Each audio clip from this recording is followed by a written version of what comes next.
Ce lundi 12 février, l'histoire du clan Hallyday a basculé. 2 mois après la mort de Johnny Hallyday, la famille du taulier s'est clairement divisée en 2 camps. D'un côté Laetitia Hallyday, de l'autre les 2 aînés de son défunt mari, David Hallyday et Laura Smith.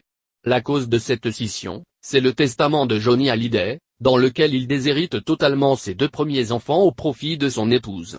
Inconcevable en France mais pas aux États-Unis où le rocker s'était installé depuis quelques années. Pourtant, selon les informations du Parisien, Johnny Hallyday avait déjà rédigé un testament à la fin des années 2000.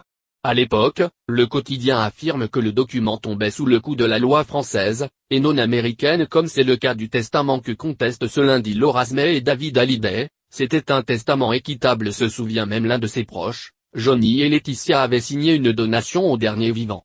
Ce qui voulait dire qu'à sa mort, sa femme recevait un tiers de son patrimoine personnel et artistique. Et les 2 autres tiers étaient répartis entre les autres enfants, David, Laura, Joy et Jade.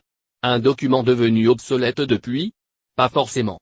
À en croire les informations du Parisien, c'est ce que les avocats de David Hallyday et Laura Smith souhaiteraient notamment contester.